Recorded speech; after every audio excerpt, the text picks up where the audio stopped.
turn one. Very good, yeah. Now I can be better there. Bonsoir et bienvenue sur rcf1.fr. Donc ce soir, on va procéder à l'ouverture de la Yokomo YRF Formula 001W. Bon, celle-là, elle vient directement du Japon. Donc théoriquement, elle fait que le W. Sur le modèle européen, il y a le W, donc wide, qui est la version F103 200 mm de large, qui est prévue pour fonctionner avec des pneus mousse. Et en plus, on a le kit d'adaptation qui en fait correspond à des triangles un petit peu plus courts, qui correspondent à la F104, donc en 180 mm avec des pneus gomme. Donc ça, c'est le kit Yokomo.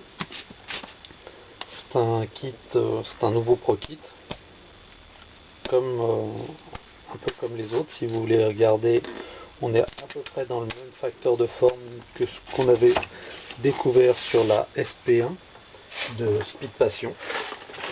Vous voyez, on est vraiment dans les mêmes tailles en termes de boîte.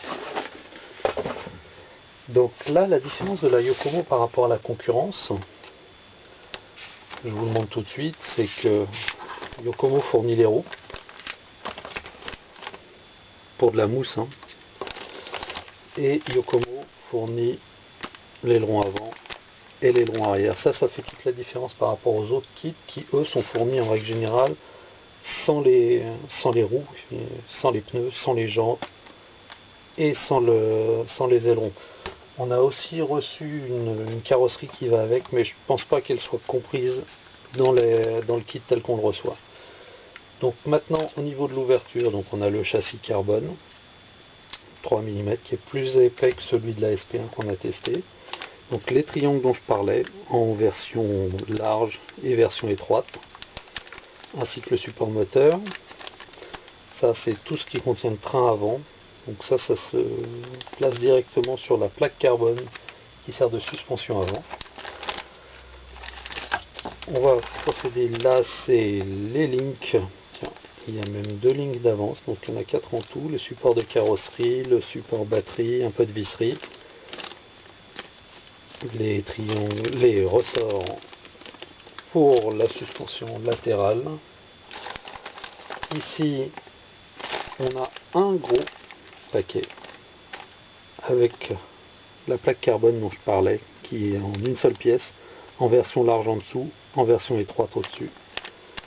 Là, on a tout de suite aussi les différents, toute la visserie. C'est un kit qui, enfin là, on n'a qu'un seul sac, mais en fait, j'ai regardé sur la notice et les sacs sont étagés par étapes. Ça change agréablement de certaines autres marques dans la mesure où on ouvre un sac à chaque étape du montage. Bon, donc en plus, on fournit l'huile en 500, le tube d'antenne. C'est un kit japonais à l'origine, donc on a une notice entièrement en japonais.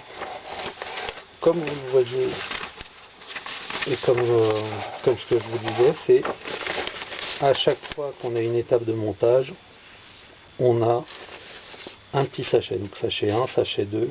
Là on continue sur le sachet 2, on passe au sachet 3. Donc normalement ça devrait promettre un montage relativement facile.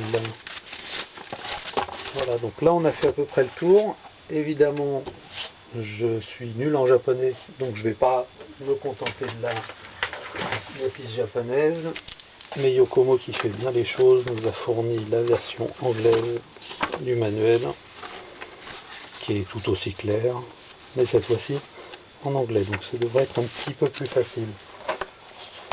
Alors, en plus de ce kit, Yokomo nous a aussi fourni des pneus, c'est-à-dire que Yokomo vend des pneus maintenant. Ils ont des gommes. Bon, les gommes, a priori, ça ressemble beaucoup à du Pichimitsu en version soft. Ils commercialisent du soft pour les pneus arrière, du soft et du médium pour les pneus avant. De même que les gommes, Yokomo fait aussi maintenant vend sous sa propre marque des pneus en mousse. Donc ils nous les ont fournis aussi. C'est des pneus non collés qui sont visiblement quand même relativement souples. Donc ça, il faudra qu'on voit ce que ça peut donner en termes de performance. Voilà, on a fait à peu près le tour. Sur ce, je vous souhaite une bonne fin de journée et à bientôt sur rcf1.fr. Au revoir.